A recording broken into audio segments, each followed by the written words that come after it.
Hey kids, so we're now on customer perception driven pricing. We're still in pricing strategies. So we'll be talking about using conjoint analysis to identify value trade-offs and define prices.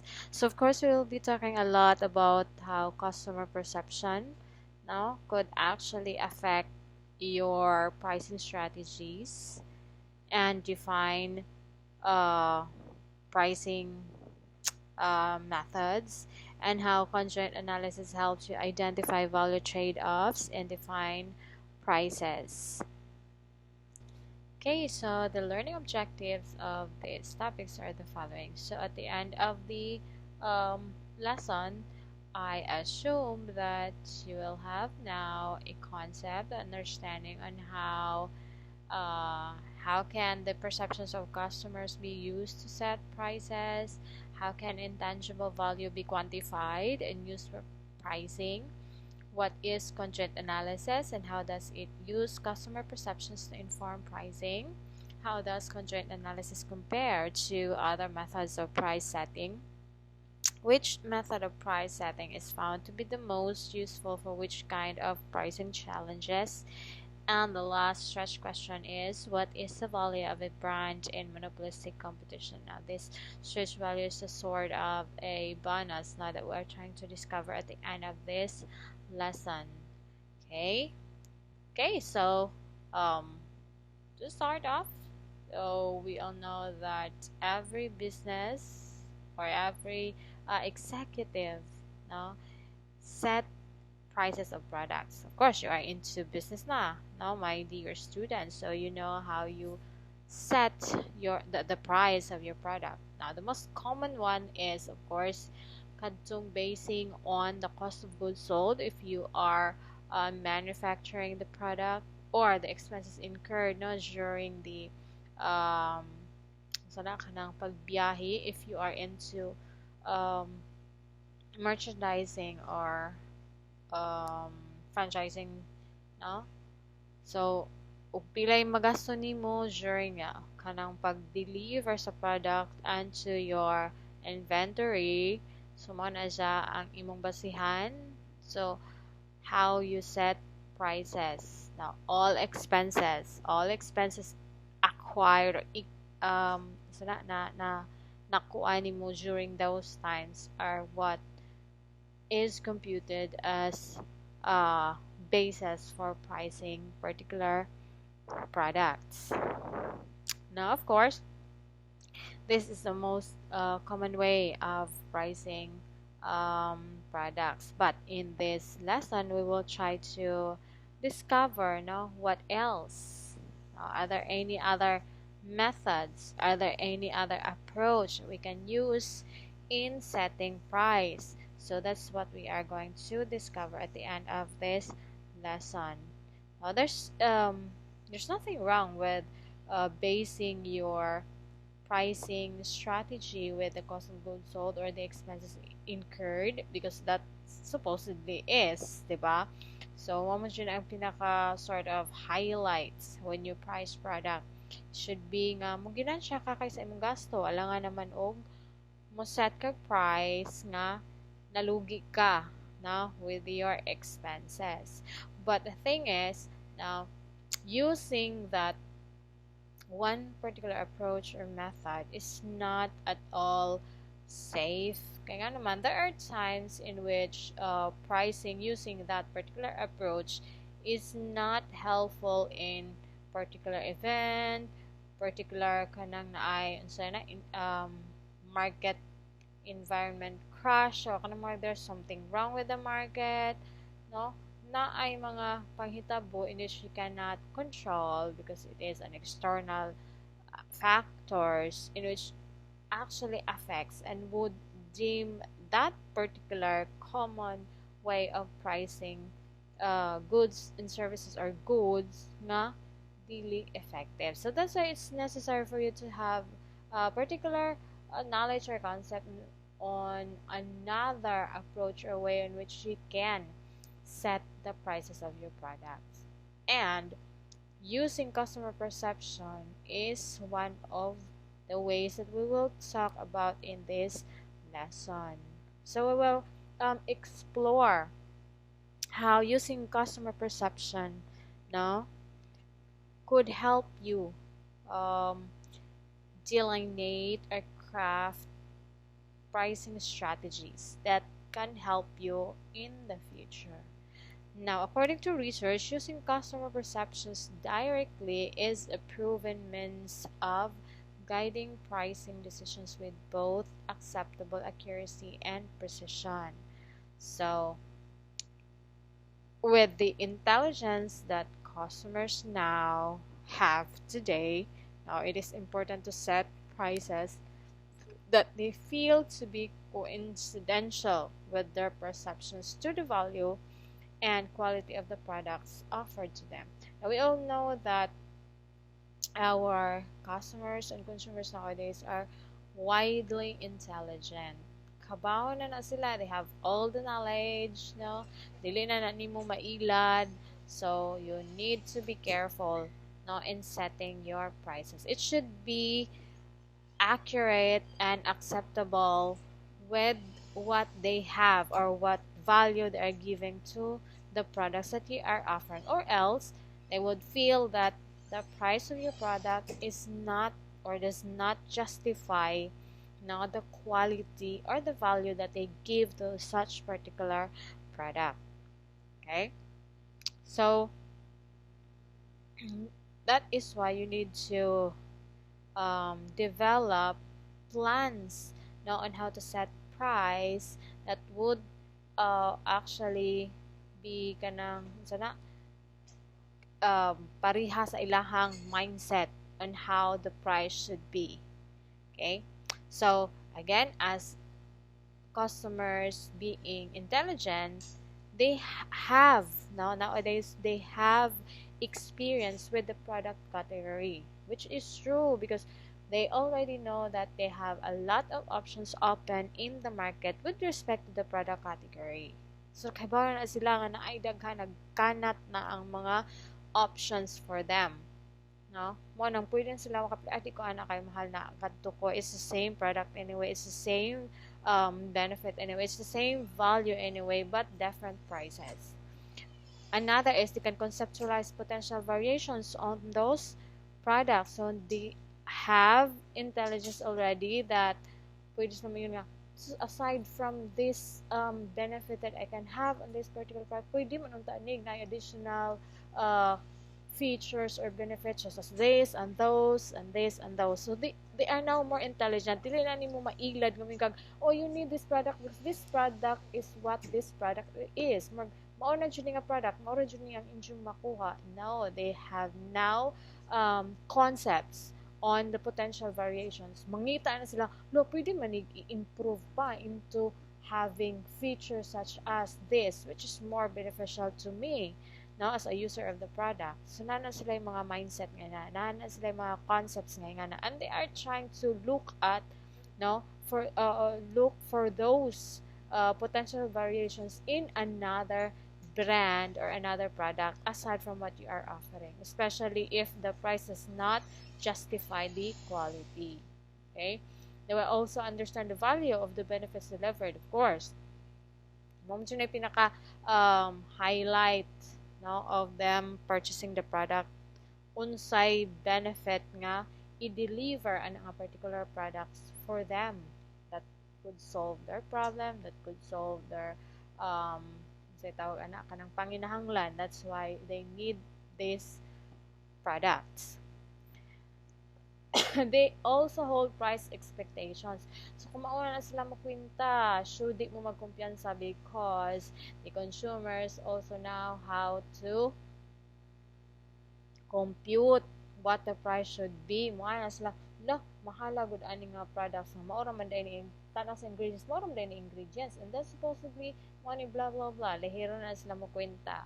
One example lang ako, mangumpra ko, tan-aw siya ng ingredients, the price, the packaging, the tan-aw na, they will try to scrutinize, no, kung ang presyo nga giset nimo sa imong product nakamit ba sa ilang expectation, Of course, customer has expectations on the price of this product because they set value on the product. So kung ang value ilang gihatag sa imong product is low, you can never expect them to buy your products at high price. So mao na. That's why you need to also understand the behaviors of your consumers now before setting prices. Mao lagi na natin gitawag og select your target market. So you can discover all their characteristics, all the behaviors because those will help you how to set price based on their expectations.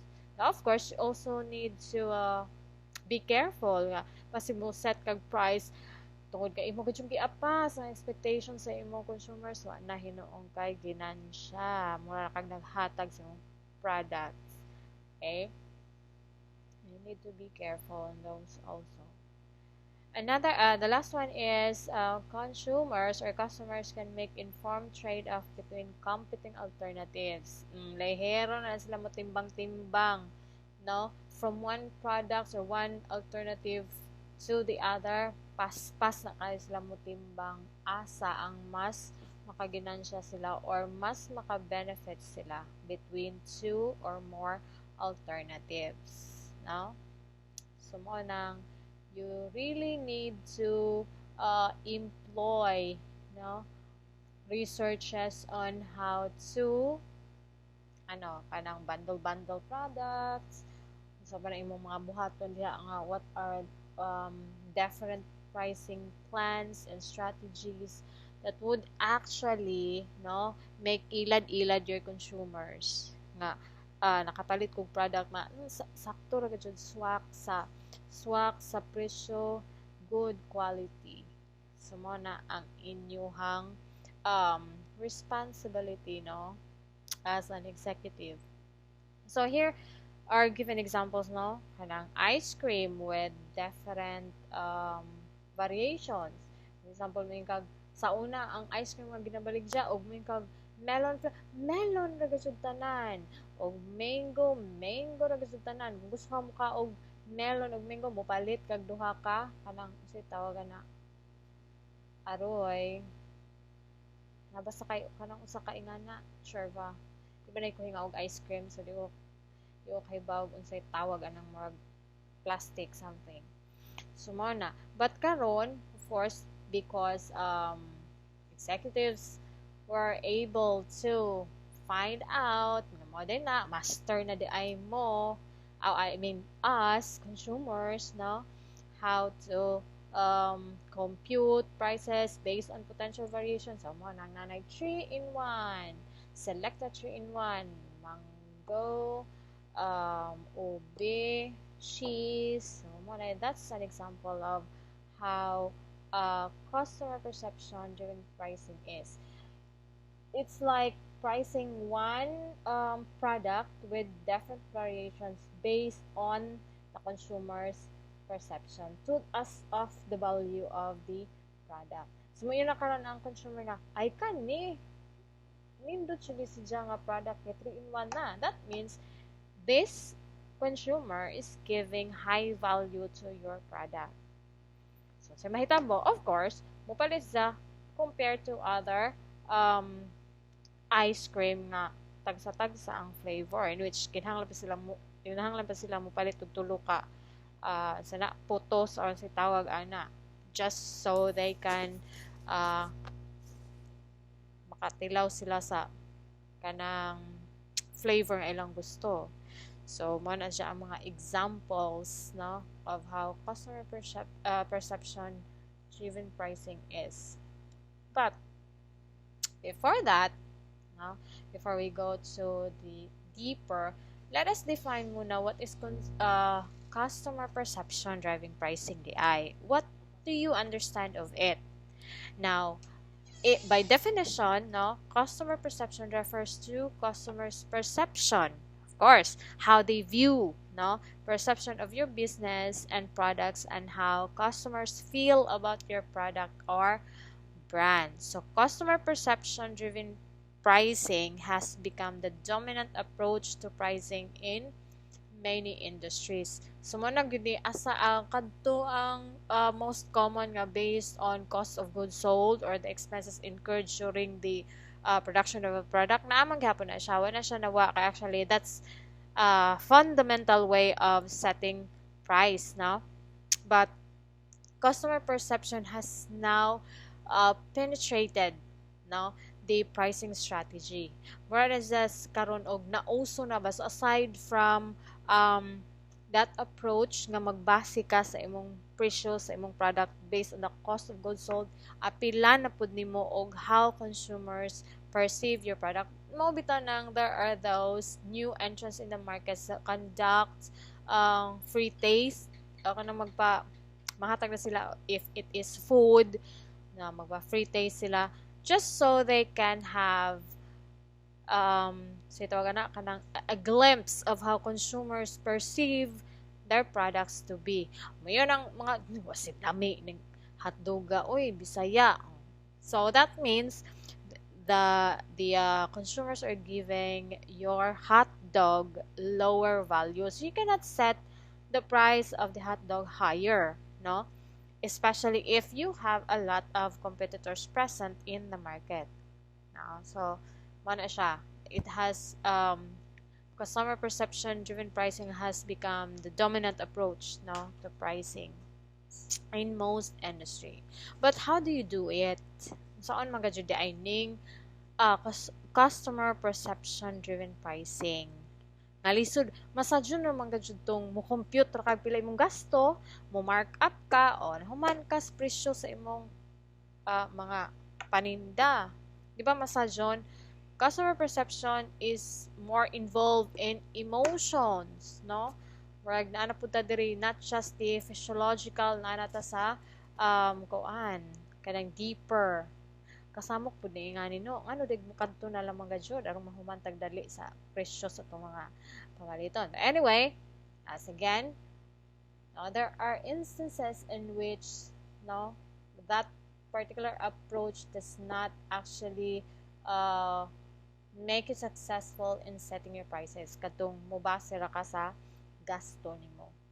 Now, of course, when we say customer perception driven pricing, it involves research. So, katong mga tapulan, di kadto ra inyong kuan, magkwinta-kwintag pilay gasto. Mao ra kamo kadto ra mo ma-stock mo dito nga pricing strategy. Wala mo ilaing pricing strategy.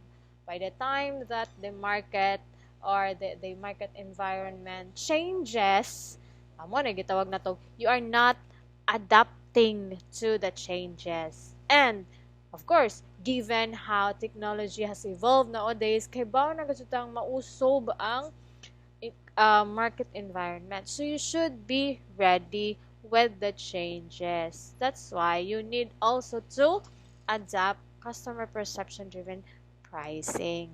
So of course, you can do it through research or market research. The willingness of the customers to pay is identified. So tanawon nimo how willing the customers are to pay for particular products, either directly or indirectly.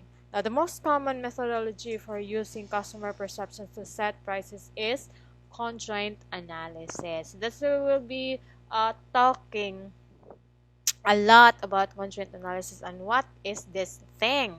Unsa maning panuwayan ning conjoint analysis?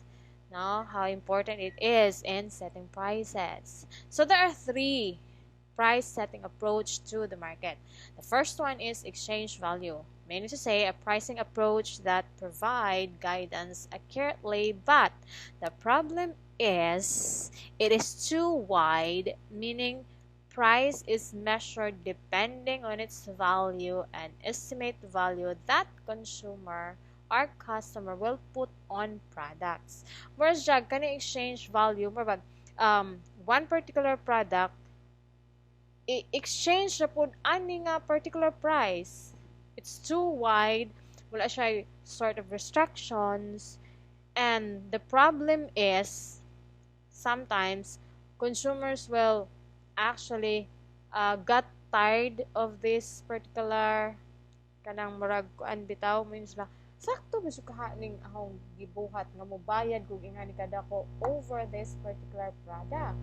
So na sila yung mga mindset nga ingana. So what the danger of this exchange value, if this is what you are going to sustain the interoperation of your business, what if a time will come nga mayon ang consumers mura magdagduda na ko aning product nga ginapalit ani nga particular nga business, no?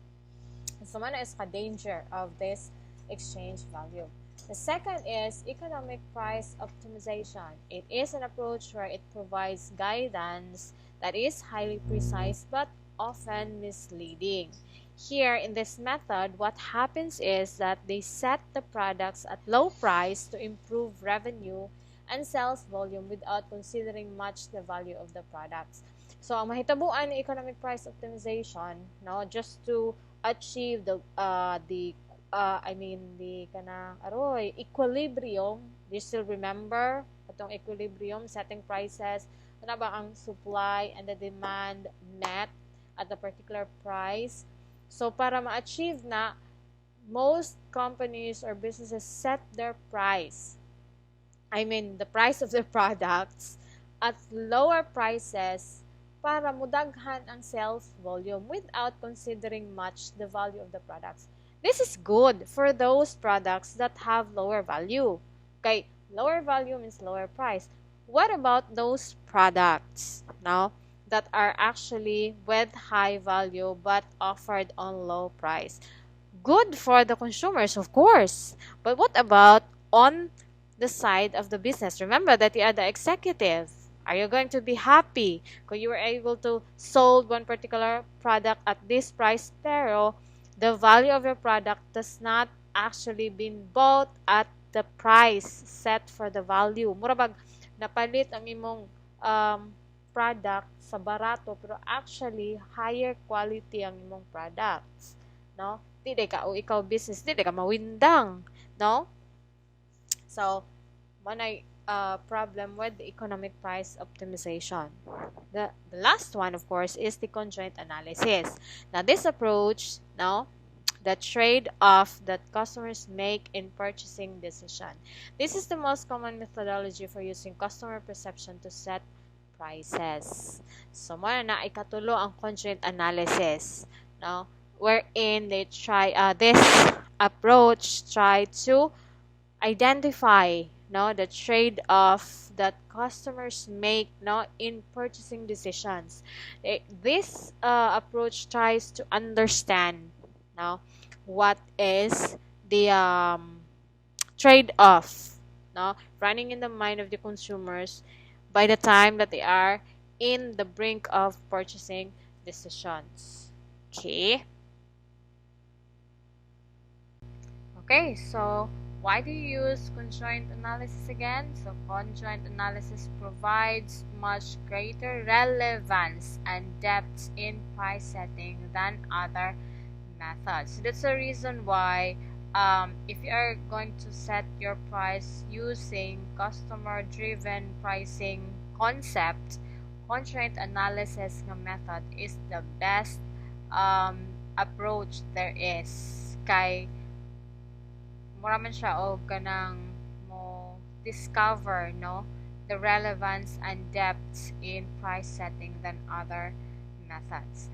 Now, conjoint analysis reveals the trade-off that customers make in purchasing decision and therefore identifies the best price that can both encourage customer purchases and deliver profits. So that's the beauty of conjoint analysis. Kaya itanaw ni siya, mabag isang i-analyze what are the trade-offs that customers make when they decide on purchasing particular product. So if nakasabot pud ka as a business, as an executive, nakasabot pud ka unsay trade-offs na pwede ma-consider sa imong customers, imon o sa may buhaton nimo, of course imong ihatag ng tanang trade-offs para whatever it is the decision of the consumer will be, nasayo ang huling halakhak. Ngano man, Because all the trade-offs that you are offering to the consumers are trade-off basing on the value of your product. So karon kung mayon ang customer nga ay kani nga trade-off ang akong pilion, mas pilion nako ang quality over chorva. So it's a win-win for you. Kay ikaw ba ang nag-set ana nga mga trade-off because you understand that nakasabot ka that consumers undergo during their purchasing decision these trade-offs. Kay baw ka, going back to the consumer behavior subject nato, you have this kabaw ka nga perceptions, the learning, memory, those are the what you call that, things that will affect the decision of a buyer in buying a product. Kay bao na ka unsaon nimo pag-intra, unsaon nimo pag-set ang trade-off nga pwede madian. Di madian naglibog na mo. Kada bang makadili ang imong consumer. So whatever trade-off that they are going to choose, since suhito na ka, ikaw nag-set niya na in offering the product, wala jud kay waste sa imuhang part. So that's the beauty of the conjoint analysis. It makes you sort of plan what are the trade o kanang murag makaplano ka using conjoint analysis kung unsaon nimo pag-offer sa imong product ngadto sa imong consumer nga makuha nimo ang trade-off nga ilang gihuna-huna during the time nga they are in the brink of purchasing products. Okay? Conjoint analysis can be used to expand a pricing challenge beyond pricing a specific product to the more complex challenge of uncovering the willingness to pay for alternative variations of that product. This is what I am emphasizing a while ago. Karabang muhatag ka, syempre, you understand your consumers na, the whole target market. So, kay bao na ka, or you have using conjoint analysis, you have uncovered the willingness of your target market to pay for particular product or alternative variations of product na nakakaroy concept nga i-incorporate na nga sa tawag kanang ilang gusto or ilang willingness to pay in a particular product offering.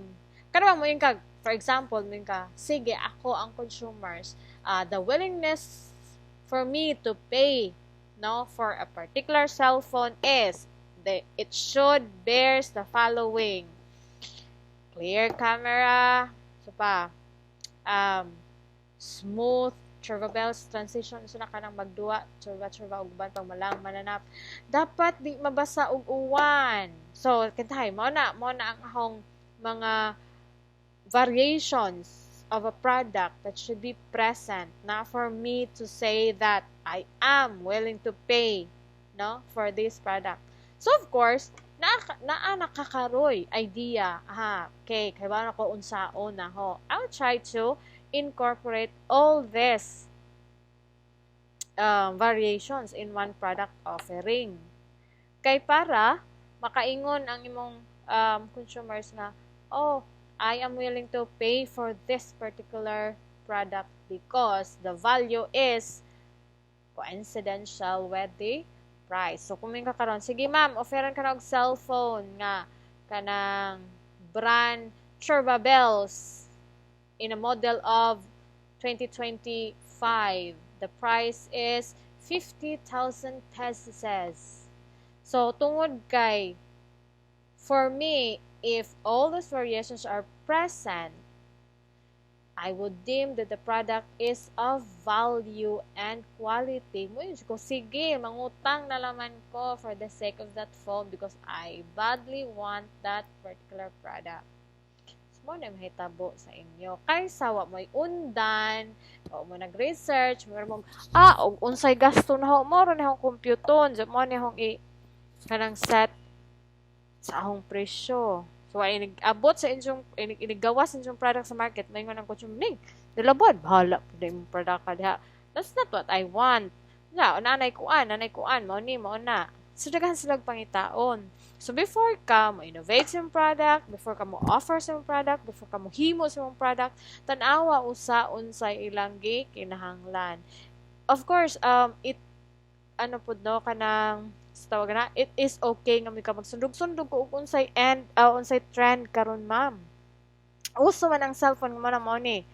So that's only for short term because by the time that the trend is over, no, your consumers would also not already be interested in your product because the trend is already over. We were talking about strategies, meaning to say long-term plan and how to set your prices. So do not be confused on that ham na ngano lagi ang kuan man be successful man nagsundog-sundog ra man na sila ug unsaon pag-set sa price because that's okay for a short term, no? Like 1 to 2 years, mo na trend karon. So ala sige, kanang appeal diha. Offer dag inga ng a product, offer dag inga ng a price. We're talking about long-term commitment on how to price product the right way. Okay? Asa mo ko dapit? Nalabad si Okay, now with the use of conjoint analysis, now can be much more precise in identifying the specific price most likely to optimize profit. So, of course, kung ano na ho ganina, di ba? Those are what I was actually giving an example with. Katong yung ko nga, if using conjoint analysis, maka-identify na kakaron, what are the specific price most likely to optimize profit. Nga naman, kikibaw ka nga, paliton kasi sa imong consumers. No matter what happened. Bisan pag mo abot sa point nga mangutang sila just to have this particular product. Tungod lagi kay you have already captured and incorporated their willingness to pay for alternative variations. Naa naman dito ang variations sa product na ilang gina-handom. So in short, these methods, this conjoint analysis enables you to identify products or bundle of products that most likely yield optimum profits. So, naakoy na ko anan sa una, no? I think I was my student or friend, nakalimot na ko. Basta kay, nabagulbol siya, kay nakapalit siya sa Metro, diha sa una pa to, Metro Gaisano, o bundle of products in which he is making a yaw-yaw because iasa ko nun niya ang kauban sa katong product. Di ba, bundle kayo marami, like for example, pulbos o napkin sa kabundle for the price of this. So, for me, of course, magamit ko pulbos, magamit ko napkin. For me, this has higher value than another product. Kaysa katong napkin ra alone or pulbos ra alone. Di ba? So, nagbagulbo siya because bayot man siya. Di man siya mo gamit o napkin lagi. But, he uses iskinol for beauty lagi. So, mamay ang bundle, iskinol og napkin. Yan na siya. Buluka si ipod kaadyo ang nagbundle ani. Oy, nalabad si Kasi tanan kasi dahil mo gamit og iskinol badge. Gi-project ra kasi di ay nga only women can use eskinol kay gibandulan man nila og napkin. Mag-napkin da ay ko nga wa man koy taller. So mo to ay siyang reklamo with the bundles. So if that was actually a sort of joke example, no, how the bayot is trying to yaw about the bundle. But if you're going to analyze, no, there is now, because the business is not actually, no, employing, no, conjoint analysis, wa sila nag-analyze kung unsa ang tama nga bundle of products that should be offered in the market nga dili lang awon, no, di ba?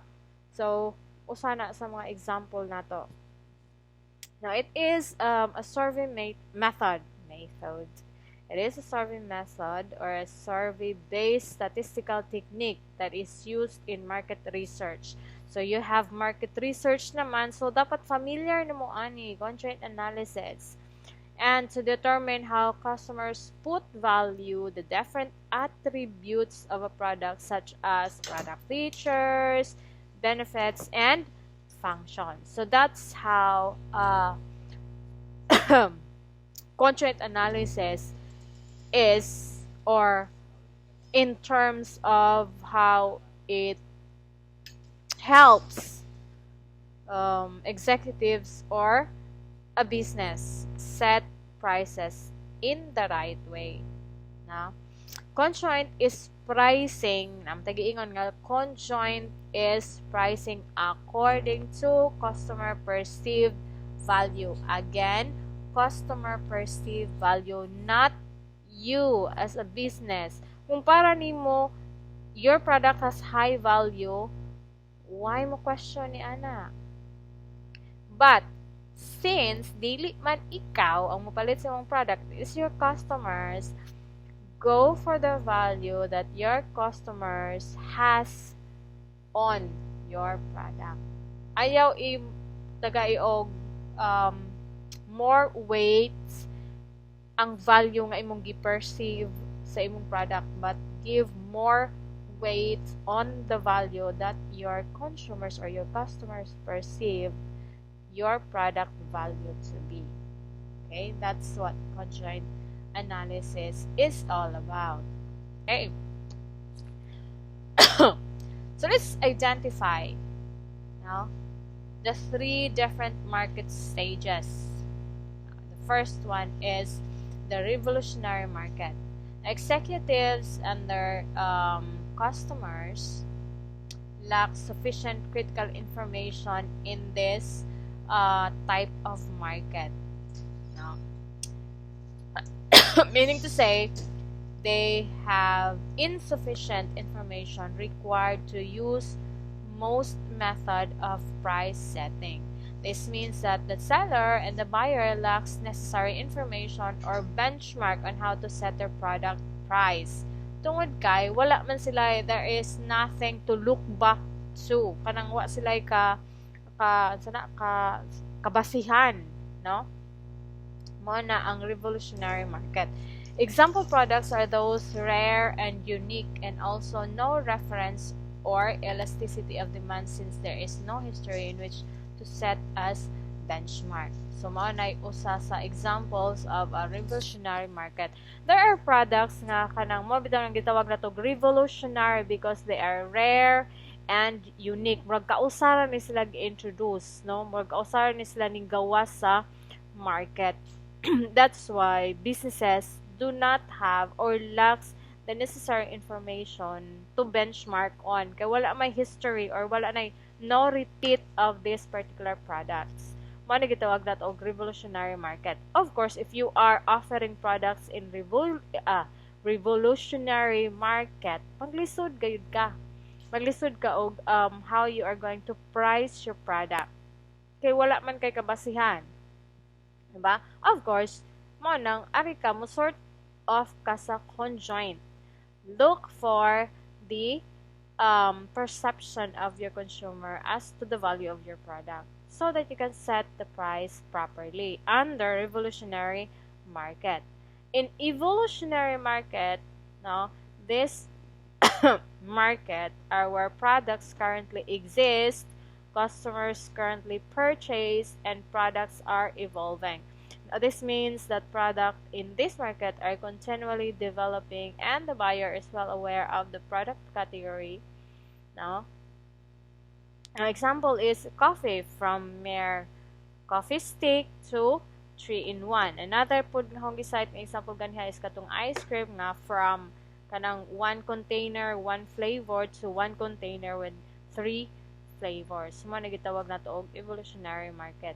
Now, these are particular products of how businesses uses conjoint analysis in order to innovate product properly based again on the value placed by consumers on their product. And the last one is mature market. Now, this mature market, now the pure commodity sold to highly mature markets, economic price optimization is often used to guide pricing decision. This is the stage of equilibrium, which means a balance is achieved since demand and supply is equal. Katong giingon bitaw ganina. But in this market, the price is set to economic price to increase sales volume. So, mo na siya ang another market, no, kanang kanabang because the demand and the supplies met, no, at equilibrium, prices are tend to offered lower, no, to achieve or increase the sales volume. Okay, so let's go to conjoint analysis. Again, conjoint analysis is a popular method of product and pricing research that uncovers consumers' preference and uses that information to help select product features, assess sensitivity to price, forecast market shares, and predict adoption of new products or services. Now, in conjoint analysis, researchers measure consumers' or customers' preference between products. No? The product itself is treated as conjoint. Conjoint treats a product as a bundle of attributes, features, and benefits. Mo man gyud na. That's how consumers put value over your product. If you have the right features, you have the right attributes, you have the benefit that they are looking for, that will spell out value, no, or how customers put value over your product. The resulting attribute to value relationship is called a part-worth utility function. No? The sum of the part-worth utilities of a product is the consumer utility, and this part-worth can identify the willingness to pay by consumers for products that don't exist yet. So imagine, no, using conjoint analysis, no, in a market research, kana more enables, no, you as a business to kanang set prices in which consumers are willing to pay even if they don't exist yet. So, nga na kagamhan ang conjoint analysis. Kung nga na man gani kagamhan ng conjoint analysis, ma'am, nga nung napamanggihapoy product nga gilangaw sa market, ma'am? Answer, because they are not actually using conjoint analysis in setting prices of those products na gilangaw over the market. Simple, basic. Diba? Mo ba na itong gina-discuss ganina. Remember that you have 1 to 2 millions of competitors in the market. So, setting prices is not a TBD so easy. Mga good na kids, when you are into business, you have a lot of things to consider. Not just your expenses. Muro ba sila kasagaran na to? When we go into business, mo na yung precious mo. Maya na ang consumers mahalas ipod ang imong product oils. No, mahal man nagipod ang mga materials pagpalit. No? Very wrong answer. So, dapat imo nang pasabton. No? Para di na kamo pasabot lagi, so you need to understand your consumers and what are their preference, what are their sa tawag ana kanang aroy, how do they give value over particular product para imong ma-incorporate diha ang tanang value nga ilang gikinhanglan or tanang value nga ilang gipangita para inigawas imong product. Tingnan na mo ingon ng consumers nga mahal si ining product ka. Uy, kay of course when they see particular product with all the features and attributes that or benefits that they are looking for, and then they set high value on your product, tinanas mo na yun mahal sila yung product. Oy, mo yung hala, goods na dyan nga pagkapalita. O, diba? Makadungog mo sa nga, uy, nakapalit ko guan sa money mauna. Goods juga adjubay, as in mo na money. So that means they are putting high value over your product, disregarding the price. Okay? Okay. So again, conjoint analysis. Sige, balik sa ma'am, conjoint analysis. Because this is what we are talking about. Conjoint analysis creates a part worth utility functions. So what is part worth? Lain na pong problema nga atong tukion. What is part worth utility function? Let me put this like this. Say, because a specific product is the collection of a set of attributes, features, and benefits. The value of the product to a consumers or customer or its customer net utility, we call it net utility.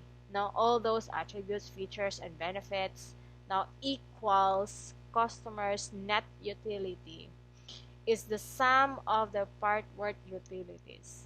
This therefore enables marketer to identify which product formulation could be priced the highest or the lowest. So mao na ang part worth utility. The sum of part worth utilities, attributes, features, benefits equals the customer net utility. What the customer really needs or what the customer is really looking for. This net utility equals the value that the consumers would put over that particular product containing or having this, what we call part worth utilities. Ano ang part worth utilities?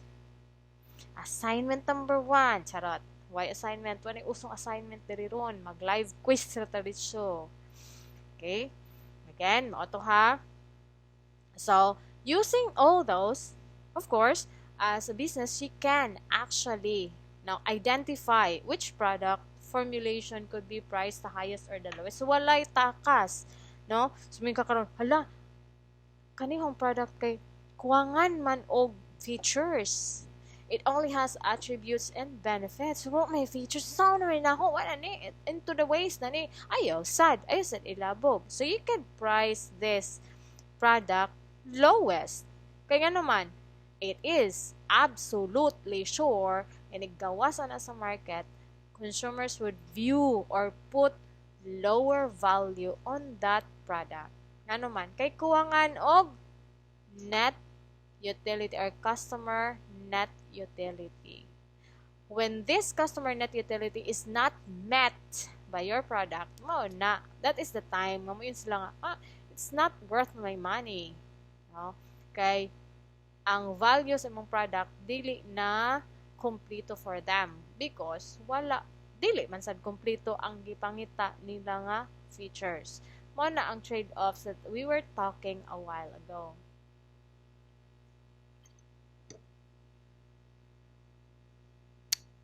Okay. Giuhaw si kong explain. Kamo na pud untay mo explain sunod. No, sige lang si ma'am. Anyway, that's it. Okay. Now, conjoint analysis is, we all know, I've been talking a lot about it ganina, a market research tool. So, meaning to say, you have to do research. Dili ka pwede, magbuot-buot ko, nga mauna. Mo nagikinhanglan sa consumers. Feel na ho. Nakainguman ka nga, mo feel ko lang. I feel him. Charot. Di pwede mga girls o mga bayot. You should conduct market research. Kung saan man na pag-conduct ang market research, ma'am, ambot ninyo. Bitaw. Of course, naganit mo market research. Yun sa ninyo pag-conduct yung market research. You need to do survey. So, in this tool or method, it is the customer that has power. Ikaw powerless karon when it comes to this conjoint analysis. because it is the consumer that has the power to put over quantifiable value of a particular product and its attributes through the perspective of your consumer. And this is very important. Nga naman, your consumer's perspective is what will prevail during their decision when purchasing product, not your perspective. Balik-balikon kasi din na ingon, it is the consumer's perspective that would matter, especially if your target market or your consumers or belongs to kanang bitaw ilang ability to pay nga a sort of limited. So mo na mo prevail gayud na ang ilang perspective, not yours. If they feel that your product does not justify the price, di gyud na sila mo palit. Nga naman, they have other options in the market. So may ka, maor maghapon ma'am kay ang options in the market is with the same price. Unya lagi kay ilang tan-awon what are the attributes. Pareha lagi mog price, unya ang imong competitor kay has an additional attribute or benefit man in which you fail to put in your product. So what will happen? Adto ang imong consumer mo palit bigli nimo. Okay? So mo na siya. Now recall that in the exploration of the range of a good price, one of the key ingredients of capturing a better price is knowing how customers value a product. Balik-balik ra gid ni nako nga gina-emphasize, it is knowing how customers value a product. Gone are the days nga may kag mao gid ni price kay mao man lagi ni ang hong materialis mahal pagpalit. Jesus Maruset, that's like kanang unsa na panahon pa ni Mumpor. Karon, especially with the presence of Shopee, Lazada, eBay, and all other online platforms where consumers can choose a wide variety of products, langawon gud ang imong product ug di ka kamao mo manage with their perspective. Okay? Saan mo ko dapit? Now, the closer a firm can price its product to a point just below the value consumers place on that product, the higher the price the firm can capture. But, if, hear this, no? If, hay naman ko, nawa man ko, nalabad si A. But if they feel that the price does not give justice or value to the product, then there is a higher tendency that they will decline the product offering. So, muna balik naman si ipod nino because it's the same concept that actually how consumers give value to your product is what will dictate them whether or not they're going to purchase a product or say no or decline your product offering. Okay? So that's how conjoint analysis is so important now in setting prices. So dapat you have